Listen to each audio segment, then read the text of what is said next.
Nick Fuentes poursuit sa croisade anti-MAGA, cette fois en s'en prenant au rapport, que l'Iran ne veut discuter qu'avec J.D. Vance lorsqu'il s'agit de l'idée de négocier un accord de cessez-le-feu entre nous et eux, et donc une fin à la guerre. Regardons donc Fuentes discuter de ce nouveau rapport selon lequel l'Iran ne souhaite s'adresser qu'au vice-président. Il semble y avoir un angle ici avec J.D. Vance et je ne vais pas gâcher la surprise, mais demain nous allons aborder tout cela. Les forces du mal sont à l'œuvre même ici et une fois de plus, je suis le seul à sembler le voir. Nous en avons parlé la semaine dernière, David Sachs est contre la guerre. Maintenant, Joe Kent a démissionné du gouvernement. Ensuite, il est interviewé par Tucker. Vance est introuvable. Et maintenant, tout d'un coup, ce week-end, tu commences à entendre, tu as vu, dans les journaux, ils disent « Eh bien, Vance était discrètement contre la guerre ». Il soutient pleinement le président, mais il exprimait ses doutes en silence. C'est comme, eh bien, dans ce cas, il ne les exprime pas vraiment, mais tu commences à le remarquer. Joe Kent a rappelé que seul Trump décidait d'entrer en guerre avec l'Iran, sans contestation possible au sein du cabinet. Joe Kent a dit que personne n'était autorisé à exprimer le moindre mécontentement concernant les décisions de Trump lorsqu'il s'agissait d'aller à cette guerre au nom d'Israël. Donc, tu sais, peut-être que J.D. Vance est ou était contre la guerre, mais cela confirmerait en quelque sorte ce que Joe Kent a dit chez Tucker. Vance a toujours été contre la guerre. Vance pensait que c'était une mauvaise idée. Je vais un peu gâcher la surprise. Et tu sais ce qu'ils ont dit ce week-end? Tu as entendu celle-là? Ils ont dit que les Iraniens veulent négocier, mais qu'ils ne font pas confiance à Steve Witkoff et Jared Kushner parce que c'était l'équipe de négociation en février. Et regarde ce que cela a rapporté à l'Iran. Alors, qui veulent les Iraniens? Selon les rapports, les rumeurs, les sources anonymes, les Iraniens. Ils sont prêts à discuter, d'après ce qu'on dit, mais ils ne veulent pas seulement parler à Kushner et Witkoff, ils ne leur font plus confiance. Qui veulent-ils faire venir pour négocier au Pakistan ou en Turquie la semaine prochaine? Pourquoi notre vice-président intrépide, bien sûr, notre vice-président intrépide, J.D. Vance? Ah, vraiment. Wow. C'est vraiment intéressant parce que, tu sais, Steve Witkoff a traité avec les Iraniens. Attends, je vais continuer à regarder ça, c'est vraiment un bon point. Je veux dire, J.D. Vance est aussi insignifiant comme vice-président que Kamala Harris l'était. Il est complètement insignifiant dans toutes ces décisions qui sont prises. Il n'est pas vraiment présent dans les médias. Il ne semble pas prendre de décisions importantes. Clairement, Trump ou les personnes au-dessus de Trump, que ce soit la classe des donateurs, ses donateurs, les gens qui ont Dieu sait quoi sur Trump, ce sont eux qui prennent les décisions. À aucun moment, personne dans ce pays n'est assez naïf pour penser que, comme J.D. Vance, il est un décideur ou même une voix significative dans les salles de stratégie. Tu vois, il faudrait être un imbécile pour croire que J.D. Vance a une réelle influence sur, tu sais, les grandes décisions de politique étrangère. Donc l'idée que tout à coup l'Iran veuille lui parler et qu'il ne veuille en parler qu'à lui, c'est pour le moins discutable. Depuis janvier de l'année dernière, Steve Witkoff traite avec les Qataris, le Hamas et l'Iran, ainsi que Tom Barrick, le Hezbollah et la Syrie. Il a traité avec toutes ces parties et la Russie. C'est l'envoyé numéro 1, il a toutes ses relations, il a une relation personnelle avec Arachi, le ministre des Affaires étrangères de l'Iran. Il est là depuis le début, c'est son dossier. Tout à coup, ils disent « Oh, eh bien, les Iraniens veulent discuter, mais ils ne parleront pas à n'importe qui. » Pas ces bébés idiots qui font des bulles. Steve Witkoff. Maintenant, ils veulent faire venir J.D. Vance, alors tu es en train de me dire que la semaine prochaine, J.D. Vance va négocier le cessez-le-feu pour mettre fin à la guerre? Parce que ça, ce serait vraiment la mère de toutes les opérations psychologiques. Voici notre intrépide vice-président J.D. Vance. C'est vraiment une petite reine impertinente. Il l'appelle notre intrépide vice-président, notre intrépide vice-président. Il n'a pas tort. Pour mettre fin à la Troisième Guerre mondiale, il ne voulait pas parler à Witkoff, il ne voulait pas parler à Kushner, il voulait seulement parler à Vance, donc peut-être que ce sera comme ça. La photo, c'est J.D. Vance en Turquie, au Pakistan, avec le président du Parlement iranien, en train de se serrer la main, de conclure l'accord, et ensuite, il sera partout. J'ai mis fin à la guerre. Et c'est comme ça qu'il va dépasser Petit Marco, parce que, tu vois, ils ne veulent pas parler à Petit Marco. Les 25 plus grands donateurs de Wall Street, eux, ils veulent que Marco soit le candidat en 2028. Les donateurs veulent commencer à donner à Rubio pour 2028. Ils l'ont choisi lui plutôt que Vance. Les Iraniens ne veulent pas petit Marco, ils veulent Vance. Ah, intéressant. Et tu sais qui d'autre a salué les efforts diplomatiques aujourd'hui sur Twitter? Devine un peu. Donc, évidemment, la diplomatie, c'est du baratin, du baratin. Les Iraniens disent qu'ils veulent des réparations. Ils disent qu'ils veulent que les États-Unis abandonnent nos bases au Moyen-Orient. Et Trump a déclaré, ils ont accepté d'arrêter l'enrichissement nucléaire. Qui salue ces négociations bidons comme étant légitimes et félicite Trump pour cela? Eh bien, Joe Kent, bien sûr, Joe Kent. Incroyable. Alors attends une seconde. Attends juste une minute. Mardi, Joe Kent a déclaré « Je ne peux pas, en toute conscience, envoyer de jeunes hommes et femmes mourir en Iran. » Donc ce que Fuentes explique ici, c'est que Marco Rubio et J.D. Vance sont les deux candidats les plus probables pour se présenter comme représentants du Parti républicain à l'élection présidentielle de 2028, n'est-ce pas? Et il dit, ce qui est exact, qu'une grande partie des donateurs a déjà décidé qu'ils voulaient que Rubio soit ce candidat. Mais en gros, il y a cette autre faction du mouvement conservateur qui inclut Tucker et Joe Kent, entre autres. Et J.D. Vance, bien sûr, et ils veulent tous que J.D. Vance soit le candidat. Donc ce mouvement, ce mensonge, cette propagande selon laquelle les Iraniens ne veulent négocier qu'avec J.D. Vance est une opportunité à saisir. J.D. Vance se saluait comme le pacificateur, comme celui qui a négocié l'accord de paix entre les États-Unis et l'Iran et qui a donc mis fin à la guerre. Et cela serait fait dans le but d'augmenter l'approbation publique de J.D. Vance. Et cela serait orchestré par les factions de pouvoir qui veulent que Vance soit le candidat. À mon avis, il s'agirait probablement des dirigeants du secteur technologique, les Peter Thiel de ce monde, les Elon Musk, vous savez, Vance est en quelque sorte une création de Thiel. Il représente ces élites, n'est-ce pas? Et Marco Rubio représente le genre d'élite à l'ancienne. Les gars de Wall Street, va-t-en-guerre, néoconservateurs, défenseurs de la défense. Donc, si ce que Fuentes suggère ici est vrai, alors il s'agit simplement d'une lutte de pouvoir entre deux groupes différents d'hommes extrêmement riches et puissants qui représentent deux domaines différents, n'est-ce pas? L'un étant la finance et le commerce et la fabrication d'armes, et l'autre étant la technologie. Comme Israël nous a forcés à le faire en Irak. Donc, je dois démissionner. C'était mardi et jeudi, tu me dis que ces négociations ont abouti. Et maintenant, lundi, Joe Kent dit « Merci, Monsieur le Président, nous devons toujours rechercher la paix. Je crois en la diplomatie. » Alors, qu'est-ce qui s'est passé la semaine dernière? Puis mardi, c'était l'effervescence. C'était une crise. Vous avez dû démissionner parce que c'est un bourbier et qu'il n'y a pas d'issue et nous allons tous mourir lundi. Maintenant, vous saluez ces efforts et qui va les diriger? Votre pote J.D. Vance. Et on va tous gober ça. Et les gens vont le faire, et les gens vont le faire. Attention spoiler, les gens vont le faire. Le troupeau, les goyim vont tout avaler maintenant. C'est une théorie du complot. C'est une théorie du complot. Toutes ces forces sont à l'œuvre en ce moment. Israël est à l'œuvre. Vance et son équipe sont à l'œuvre. Des forces sont à l'œuvre. Et il reste à voir qui l'emportera ici. Je pense que c'est quelque chose qu'ils essaient de faire, mais qu'ils réussissent ou non, seul le temps nous le dira. Mais ils essaient clairement de faire cela et je pense que ce sera l'objectif. Comment transformer un point négatif en point positif pour Vance? Comment empêcher que cela ne devienne le handicap qui torpille les ambitions présidentielles de Vance? Eh bien, nous allons faire de lui le négociateur, nous allons faire de lui l'artisan de la paix, le président de la paix. C'est presque certainement le cas. Je veux dire, personnellement, je pense qu'il a tout à fait raison. Et vous tous, les goyim critiques envers Israël, vous allez adorer ça. Vous allez dire Joe Kent est solide, Tucker est solide. J.D. Vance, leur meilleur ami, a mis fin à la guerre. Vous allez tomber dans le panneau comme vous l'avez fait avec Trump. Et c'est pour ça que vous voyez cet article dans le Times qui dit « Eh bien, Vance a dit, il n'aimait pas la guerre, il soutient le président, mais il n'aimait pas la guerre. » il se passe quelque chose à la Maison-Blanche. Retenez bien mes paroles.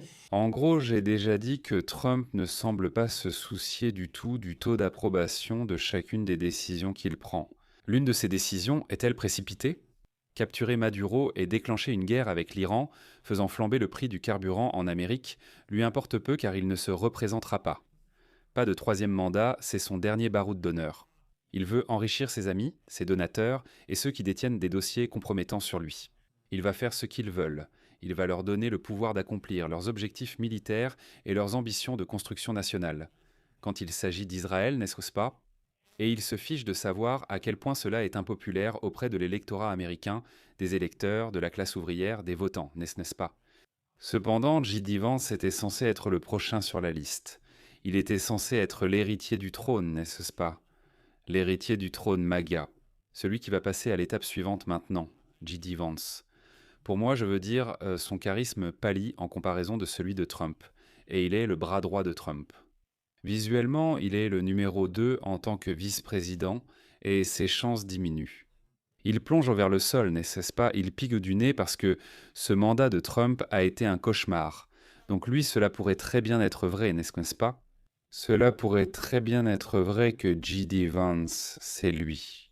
Et les personnes puissantes qui soutiennent sa carrière politique depuis des années et qui sont proches de lui, les gens qui sont dans son camp, ils ont orchestré un effort pour réhabiliter son image publique et augmenter ses chances de gagner une élection présidentielle générale en 2028. Et la façon dont ils font cela, c'est de le présenter comme le pacificateur au Moyen-Orient et l'homme qui a réussi, contre toute attente, à mettre fin à la guerre en Iran. Oui, il a probablement raison. Fuentes a probablement raison. C'est probablement une sorte de manipulation psychologique, d'une certaine manière, non? Mais je veux dire, Fuentes devient vraiment un problème. Pour le MAGA, pas le MAGA, le mouvement méga, d'accord, mais les dirigeants du mouvement MAGA. Trump, bien sûr, mais encore une fois, c'est plus ou moins sans importance à quel point il pousse les gens de droite à détester Trump ou à quitter le mouvement MAGA, parce que c'est un point discutable. C'est le dernier mandat de Trump, son ultime baroud d'honneur. Il va ramasser tout l'argent qu'il peut, tout le pouvoir qu'il peut, et toutes les terres qu'il peut par des actions militaires. Pour quiconque il estime devoir rendre des comptes, que ce soit ses amis, ses partenaires commerciaux, les membres de sa famille, ses donateurs, ses maîtres chanteurs. Il va simplement faire cela. Peu importe si son taux d'approbation tombe à 28%, il s'en fiche, non? Mais vous savez, J.D. Vance a évidemment encore des ambitions présidentielles, n'est-ce pas? Et c'est une tentative de mieux préparer J.D. Vance et, en quelque sorte, de le sortir du trou que Trump a creusé. Pour l'instant, Fuentes fait un autre point en disant que, vous savez, si J.D. Vance était contre, il était discrètement contre la guerre. Je veux dire, c'est tellement... Je comprends qu'il soit vice-président, mais c'est comme, mon gars, ça ne va pas. Je veux dire, c'est idiot de dire, j'étais discrètement, vous savez, en coulisses, mais je soutiens le président. C'est comme si tu soutenais le président, mais que tu étais contre. La décision la plus audacieuse, irréfléchie et ridicule qu'il ait prise durant tout son mandat en tant que commandant en chef, mais tu le soutiens. Je veux dire, en soi, ça n'a aucun sens, non? Je veux dire, Fuentes ne lâche rien, il y va à fond, et il s'attaque vraiment aux différentes factions de pouvoir au sein du mouvement conservateur. Il s'en prend durement aux Marco Rubio et aux néoconservateurs, aux va-t-en-guerre, et il s'attaque aussi au Peter Thiel. Et aussi, tu sais, au Joe Lonsdale, Alex Karp, et de Tucker Carlson à Joe Kent et J.D. Vance, n'est-ce pas? Il s'en prend durement à la nouvelle branche technologique paléoconservatrice du mouvement conservateur, et il s'en prend aussi à l'ancienne école néoconservatrice Lockheed Martin, la toute première aile des conservateurs. Et encore une fois, je veux dire, c'est comme... Ouais, je n'imagine même pas à quel point les gens de l'administration Trump doivent détester ce gamin à ce stade. Et ce n'est pas seulement qu'il critique des gens comme J.D. Vance et l'administration Trump, ce n'est pas seulement qu'il avance ses théories du complot sur ce qui motive, vous savez, les rapports selon lesquels Vance serait la seule personne avec qui l'Iran veut négocier. Ce n'est pas seulement qu'il fait éclater leur bulle, il est aussi quasiment en train de soutenir le Parti démocrate à ce stade, il l'a déjà dit. La meilleure chose pour ce pays en ce moment serait que les démocrates écrasent les républicains lors des élections de mi-mandat en 2026. et que l'administration Trump soit complètement fermée et retirée du pouvoir. Et écoutez ce qu'il dit, c'est un extrait très court, mais cela vient, je crois, du même stream, et écoutez ce qu'il dit à propos d'Obama. Et $20. J'adore l'émission. Merci. Seth Wang, 67 centimes. $20, 9,30. Pourquoi? Sympathisant d'Obama? Il ment comme Trump, veut éliminer toutes les minorités. J'aime bien Obama maintenant. Obama me manque. Je veux dire, il a juste le cerveau complètement pourri par 4 champs. Obama me manque, les adultes dans la pièce me manquent. Sortez ce clown orange de moi. Je veux dire, c'est presque un monologue de Stephen Colbert. Virons ce fichu Cheeto de la Maison-Blanche. Il a l'air de plus en plus gauchiste chaque jour. Regardons cet extrait. Voici ce que Nick Fuentes pense de l'électorat républicain. Regardez ça. Que fait-on? Et $10? Tu y es déjà allé? Chez Buffy, nourriture et service excellent, comme Portelos selon toi. Merci pour l'émission. Jésus est roi. Complètement nul, complètement nul. Station-service. Tu t'emballes pour une station-service, un égout culturel de l'État d'Amérique. Tu t'enthousiasmes pourquoi du pop-corn? Quelle est leur grande fierté? C'est une belle station-service. D'accord, c'est comme ça que ça doit être. Oh, c'est une station-service où ils sont sympas avec toi et la nourriture n'est pas toxique. Tu n'attraperas pas le botulisme en mangeant un hot dog. Ça devrait être le strict minimum. Tu sais, en Arabie Saoudite, ils construisent une ville qui fait 1 mile de long et 5 étages de haut, et elle est remplie de drones. Et en Amérique, on s'enthousiasme pour une station-service avec des ailes de poulet ou quelque chose du genre qui ne va pas te donner une infection bactérienne mortelle. Genre. Voilà où on en est, et ces ploucs adorent ça. C'est pour ça que je suis si critique envers la culture du Sud. C'est juste comme ça qu'ils sont, tu vois, c'est leur truc, une station-service, vraiment. Donc je suis un snob pour ce genre de choses. La nourriture et le service sont excellents, mais tu dînes dans une station-service là où tu fais le plein de ta voiture. Si tu ne le savais pas, C'est tellement drôle, je veux dire, je sais qu'il vit à Chicago, qui n'est techniquement sur aucune des deux côtes. Mais il a vraiment l'attitude d'un mec gay impertinent, sarcastique, élitiste des côtes. Genre, il est vraiment juste un gars méchant, impertinent. Tu vois, du genre, je suis meilleur que toi. Comme un mec gay de Hell's Kitchen. Genre, il devient juste comme ça, il a l'air tellement dégoûté par l'électorat républicain. Il déteste ces gens. Il déteste clairement ces gens, il déteste les politiciens qui les représentent, et il déteste les électeurs qui ont mis ces politiciens au pouvoir. Il les déteste, il déteste tout chez eux, c'est évident. Il pense qu'ils sont idiots, tu vois la façon dont ils parlent à ces super chatteurs. Il pense que l'endroit où ils vivent est dégoûtant, il pense que l'endroit où ils mangent est dégoûtant. Il pense qu'ils sont juste comme du bétail goyim obèse qui consomme de la bouillie. Et il pense que tous ceux qu'ils mettent au pouvoir, ce à quoi on peut dire qu'il a aussi contribué à mettre ces gens-là en avant. Mais il pense vraiment que les politiciens qui les représentent sont, vous savez, Israël. D'abord des escrocs qui leur servent essentiellement à un régime constant de propagande pendant qu'ils s'arrêtent à la station-service pour manger leur sandwich au brisket. Je ne dis pas que je suis complètement en désaccord, mais je ne sais tout simplement pas où il veut en venir à partir de là. Genre, où va-t-il à partir d'ici? Tu détestes ouvertement. Il déteste ouvertement les gens qui regardent son émission et qui votent pour les candidats républicains. Il affirme que les démocrates doivent gagner en 26, Obama lui manque, et il faut écarter le clown orange. Il fait éclater ouvertement la bulle des plans de l'administration Trump pour aider à faire avancer la carrière politique du vice-président, avant même que ces plans ne soient mis en œuvre.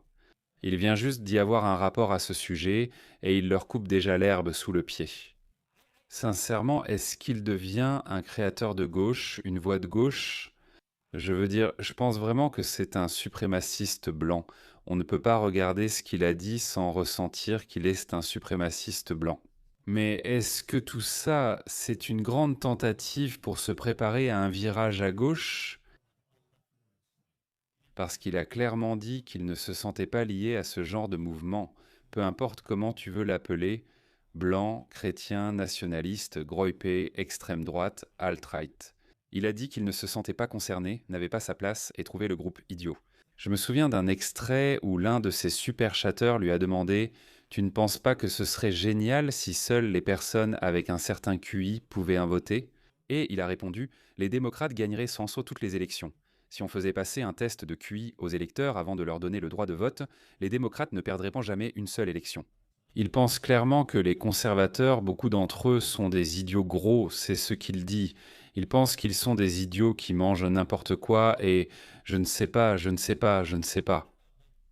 Comment il pourrait légitimement réussir un virage à gauche à ce stade, étant donné ce qu'il a déjà dit publiquement et les opinions qu'il a défendues. Mais on dirait que c'est ce qu'il fait, ou alors il ne peut pas s'en empêcher, ou il ne peut pas s'en empêcher. Et il déteste vraiment et profondément ces gens, à la fois les politiciens et les électeurs, et il dit simplement ce qu'il ressent.